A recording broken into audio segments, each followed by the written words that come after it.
казна. Нещо ще се случи. И всеки път, като си проверявах пощенската кутия, очаквах някакви... То не е очакване, то е едно дълбоко вътрешен екзистенциален страх, че не съм на правилното си място и че нещо може да стане, нещо критично. И всъщност през цялото време съм се чувствала с подрязани крилца. А не съм го осъзнавала. И ниското самочувствие в чужда държава, това да си чужд в една държава, да нямаш право вътрешно да имаш нужда да търсиш разрешение, това е свързано с моите теми, това е свързано с нашите теми, като на колективно ниво, като България е била под 500 години под османско робство. Ние не сме могли да изразяваме себе си, било е опасно. Това е в старите времена, това е заложено в кръвта на нашите баби, дядовци. И ако прекалено много си в силата си, това е много опасно. Ти не си удобен, не си покорен. И всъщност за мен винаги това да внимавам, това вътрешно усещане на прерязани крила, като че ли е било част от моята природа. Аз дори въпреки че съм живяла добре, въпреки че с много неща съм се справила, като че ли не съм го усещала. И знаете ли, сега като се върнах в България, след като България ми извика, след като родовата енергия ми извика, българските корени, след като вече минах през година и половина трансформация на родна земя и отвътре се чувствам вече в силата си. Не, че нямам проблеми, просто започнах да пътувам из България. Преди ме беше страх. Винаги тези гласове: сама жена, не може така, опасно е, внимавай. Да, наистина в България е трудно да се кара в сравнение с Германия. Наистина в България пътищата са много зле. Наистина в България има хора, които карат като диви и съм имала доста опасни ситуации, в които буквално съм изпадала в шок почти пред катастрофа. Така че в България наистина много трябва да се внимава, като кара човек кола.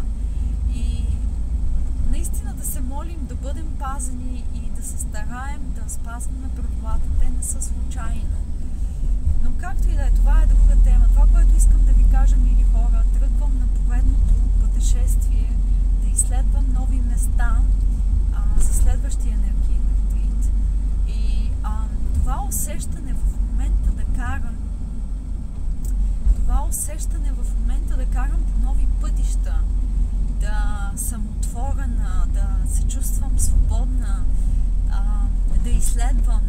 И буквално като че ли съм в силата си по един нов начин, като че ли разпервам криле. И това чувство мога сега да го усетя, защото имам нова база за сравнение. Когато сме вътре в травмата, когато сме вътре в негативната опитност, ние не вярваме и не можем да усетим наистина чрез нашата система, че има едно по-добро нещо, че има начин да се освободим от това, че има една друга реалност. И когато вече сме се освободили до някъде и вече сме опитали, вкусили сме тази вътрешна реалност, ние само тогава можем да ни се отварят очите, ни се разперват крилете, защото ние вече сме в силата си, поне частично, вече сме на път, част от трансформацията вече е готова. Защо ви го разказвам, мили хора? Защото съм в някои групи, в които доста хора вече България ни вика и ние се връщаме в България. Ние все повече се свързваме с корените си, все повече поемаме отговорност за храната си, за земята, за начина си на живот, на сътворяване по един светъл, по един по-добър начин. И понеже в тези форуми, в тези групи все още има хора, които се притесняват, които са в това полусъстояние, състояние на да започна трансформацията, но страховете още ни държат. Нашите крилца все още са подрязани, живеейки някъде в чужбина, съобразявайки се с нечии правилата на нечии други. Искам да ви кажа, мили хора, че това, че има подрязване на крила, самия факт е нещо, което ние можем да се освободим. Това, че е в нашата система, то е наш урок, който идваме да отработим. Така че, мили хора, не се притеснявайте всичките тези неща и това да влезем в силата си.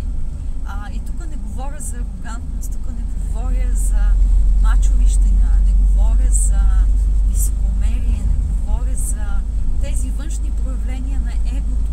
Това за мен не е сила, това за мен е мания за величие, в която също базира на ниско самочувствие, в която вътрешно има едни непораснали деца. Не говоря за това, мили хора, говоря за това през смирението да се свържем с нашата вътрешна сила, да разперим криле, да се свържем с тази родова енергия, с тази сила. И тя в повечето случаи има тук и сега на нашата родна земя, на нашите, там където са нашите корени, до нашата земя, там където нашият ген е зароден и носи силата, енергията. Така че, мили хора, надявам се това съобщение да ви е вдъхновило. Записвам го, докато карам. Знам, че моята кола е стара и прави много шумове, но просто използвам този момент, този съкровен момент на тази сила, на това съкровено озарение, което мен ме осени. Надявам се да ви е полезно. Ако имате въпроси, ако имате нужда от подкрепа, насреща съм. И е време да се свържем с силата си, с нашите корени, да разперим криле заземени и да покоряваме нови светове, нашите светове, тук и сега. Те няма нужда да са помпозни, но те винаги са вътре, греещи, заредени,